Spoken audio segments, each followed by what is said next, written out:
Hi అండి. Welcome to my channel Bhavya Angel 2013.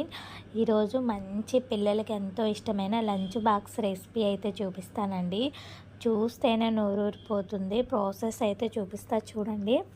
నేనైతే 250 grams వరకు పన్నీర్ అయితే తీసుకున్నానండి. పన్నీర్ పలావ్ రైస్ అయితే చూపిస్తాను. చాలా అంటే చాలా టేస్టీగా ఉంటుంది. ఇలా చేసుకోవడం వల్ల ఇంకా రుచి పెరుగుతుంది. వీడియోని అయితే ఎక్కడ స్కిప్ చేయకండి. నేను చెప్పే ప్రాసెస్లో అయితే చేసుకోండి. పన్నీర్ని చిన్న చిన్న పీసుల్లో కట్ చేసుకొని ఒక బౌల్లో వేసుకోవాలి. దాంట్లో కొంచెం కారం, పసుపు, ఉప్పు, గరం మసాలా, ధనియా పౌడర్, కొంచెం అల్లం వెల్లుల్లి పేస్టు అన్నీ వేసుకొని ఒకసారి మొత్తము ఆ ముక్కలకి మనం వేసిన మసాలాలంతా పట్టే విధంగా ఒకసారి కలుపుకోవాలి. దీంట్లో ఒక 10 గ్రామ్స్ వరకు పెరుగు అయితే వేసుకోవాలండి. అది కూడా మంచిగా కలుపుకోవాలి ముక్కలకి పట్టే విధంగా. ఇలా మొత్తం కలుపుకున్న దాన్ని ఒక 50 మినిట్స్ వరకు పక్కన పెట్టుకోవాలి. ఈలోపు మనం ఒక గిన్నె తీసుకొని రైస్ అయితే నేను నార్మల్ రైసే తీసుకుంటున్నాను. మీరు బాస్మతి రైస్ అయినా తీసుకోవచ్చు. శుభ్రంగా ఒకసారి కడుక్కొని వాటర్ పోసుకొని నానబెట్టుకోవాలి. ఇప్పుడు వీటిని పక్కన పెట్టుకుందాము. ఈలోపు ఒక కడాయి పెట్టుకొని నేను గీతో అయితే చేస్తున్నాను. పిల్లలకి కొంచెం హెల్తీగా ఉండాలి కదా అన్నట్టు 2 స్పూన్ల వరకు గీ వేసినానండి. ఒక 4-5 లవంగాలు, ఒక దాల్చిన చెక్క, ఒక బిర్యానీ ఆకు, ఒక 2 యాలక్కాయలు అయితే వేసాను. అవి కొంచెం ఫ్రై అయిన తర్వాత ఉల్లిపాయలు, సన్నగా తరిగి పెట్టుకున్న ఉల్లిపాయలు, పచ్చిమిరపకాయలు కూడా వేసుకోవాలి. అవి కొంచెం ఫ్రై అయిన తర్వాత కరివేపాకు రెమ్మలు కూడా వేసుకొని మంచిగా ఫ్రై చేసుకోవాలి. బాగా పండిన టమాటాలు ఒక 2 కూడా వేసుకొని అవి కూడా మొత్తం సాఫ్ట్గా అయ్యేంత వరకు మనం కుక్ చేసుకోవాలి. కొంచెం పసుపు,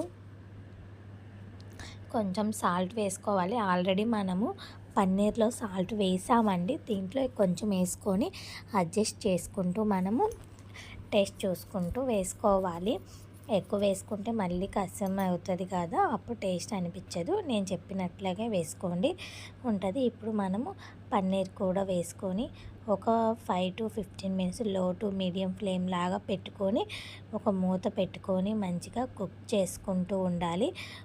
ఆల్మోస్ట్ పన్నీర్ అయితే కొంచెం 50% అయితే బాయిల్ అవ్వాలి. ఆ తర్వాత మనం కొంచెం ధనియాల పౌడర్ అయితే వేసుకోవాలండి.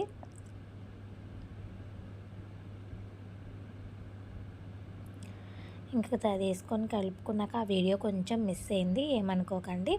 ఆ తర్వాత మనం శుభ్రంగా కడిగి పెట్టుకున్న బియ్యాన్ని నీళ్ళన్నీ వడగట్టుకొనేసి ఆ బియ్యం ఒక్కసారి వేసి రైస్ అంతా మొత్తం కలిసే విధంగా కలుపుకోవాలి.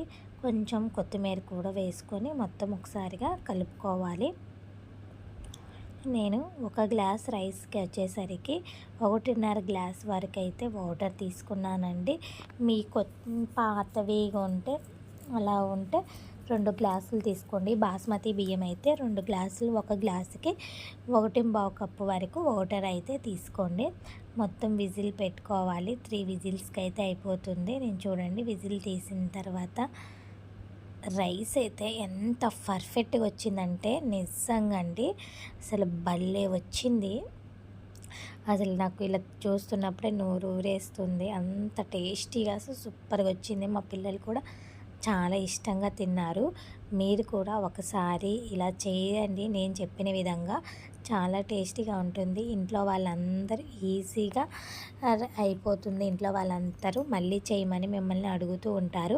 పిల్లలకి ఉదయాన్నే హడావుడి లేకుండా వంట కూరలు చేయాలి అలాగేం కాకుండా ఇలా చేసి బాక్స్ పెట్టండి. ఖాళీ బాక్స్ అయితే కంపల్సరీగా వస్తుంది. Thank you for watching. Bye అండి.